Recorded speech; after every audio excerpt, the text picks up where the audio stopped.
Assalamualaikum warahmatullahi wabarakatuh. Bagaimana kabar kalian hari ini? Semoga semuanya sehat selalu ya. Nah, hari ini kita akan belajar sejarah kebudayaan Islam pada pelajaran keempat tentang masa kanak-kanak Nabi Muhammad SAW. Nah, sebelum memulai pembelajaran, marilah kita berdoa terlebih dahulu. Doa dimulai. Bismillahirrahmanirrahim.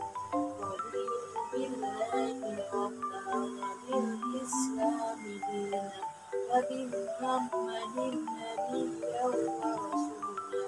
Rabbi zidni ilman warzuqni fahman.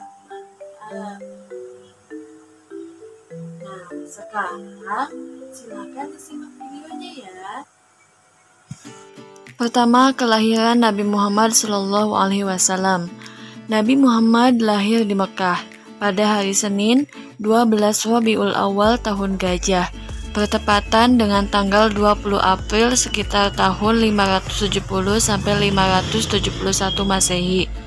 Pada masa kelahiran Nabi Muhammad, terdapat kejadian yang luar biasa, yaitu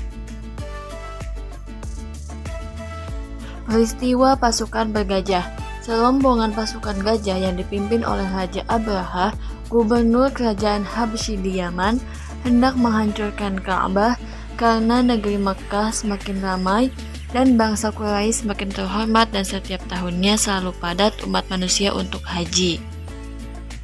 Ini membuat Abraha iri dan berusaha membelokkan umat manusia agar tidak lagi ke Mekah. Abraha mendirikan gereja besar di San'a yang bernama Al-Qulais, namun tak seorang pun mau datang ke gereja itu. Abraha marah besar dan akhirnya mengerahkan tentara bergajah untuk menyerang Ka'bah. Di dekat Makkah, pasukan bergajah merampas harta benda penduduk termasuk 100 ekor unta Abdul Muthalib. Namun atas kebesaran Allah Subhanahu wa taala, Ka'bah tetap utuh dan tidak dapat dihancurkan oleh Abraha. Allah Subhanahu wa taala menurunkan burung ababil dari langit untuk menghancurkan pasukan bergajah itu. Burung ababil tersebut melemparkan batu-batu yang panas kepada pasukan Abraha.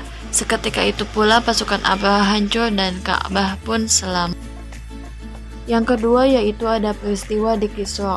Runtuhnya 14 balkon istana Kisra saat kelahiran Nabi Muhammad ini diriwayatkan oleh Al-Baihaqi seakan memberi isyarat bahwa nantinya Persia akan jatuh dan hancurnya berhala-berhala di Mekah.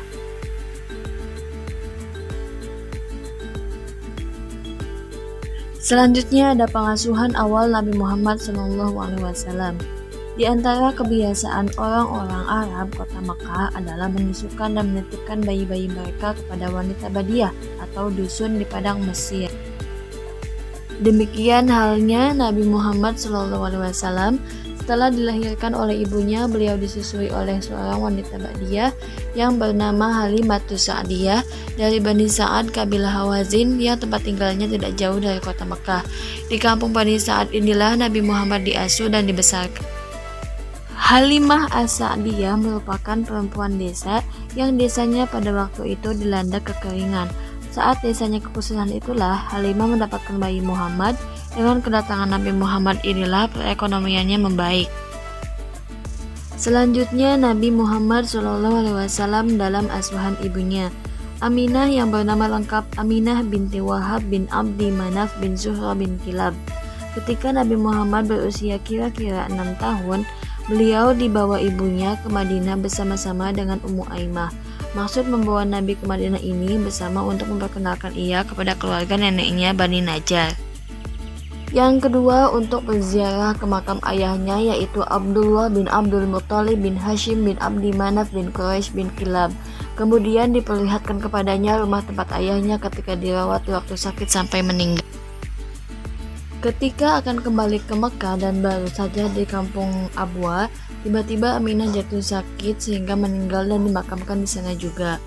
Jadi Nabi tinggal bersama dalam asuhan ibunya hanya 2 tahun. Maka semenjak saat itu pemeliharaannya diserahkan kepada kakeknya Abdul Muthalib. Selanjutnya Nabi Muhammad Shallallahu Alaihi Wasallam dalam asuhan kakeknya. Dengan kasih sayang yang diberikan kakeknya itu, Nabi Muhammad Shallallahu Alaihi Wasallam merasa terhibur dan dapat melupakan kemalangan nasibnya terhadap kematian ibunya. Keadaan ini tidak berjalan lama, sebab baru saja berselang 2 tahun ia merasa terhibur di bawah asuhan kakeknya. Akan tetapi kakeknya yang baik hati itu meninggal pula pada usia 80 tahun. Nabi Muhammad SAW pada waktu itu berusia 8 tahun. Selanjutnya ada Nabi Muhammad SAW dalam asuhan pamannya. Pamannya Abu Thalib adalah seseorang yang pekerjaan sehari-harinya yaitu berdagang. Kemana saja ia berjalan sering diikuti oleh Nabi. Bahkan ketika Abu Thalib pergi berdagang ke negeri Syam, maka Nabi diajak sertanya. Waktu itu Nabi berumur 12 tahun dan sebagian sejarah mengatakan 9 tahun. Jadi kesimpulannya, Nabi Muhammad lahir pada hari Senin 12 Rabiul Awal tahun Gajah atau 20 April 571 Masehi. Ayah Nabi Muhammad bernama Abdullah bin Abdul Muthalib dan ibunya bernama Aminah binti Wahab. Sesuai dengan adat kebiasaan bangsa Arab, setelah lahir Nabi Muhammad diasuh oleh Halimah As-Sa'diyah. Mungkin cukup sekian penjelasan dari Ibu. Kurang lebihnya mohon dimaafkan. Wabillahi taufiq wal hidayah. Wassalamualaikum warahmatullahi wabarakatuh. Tetap sehat.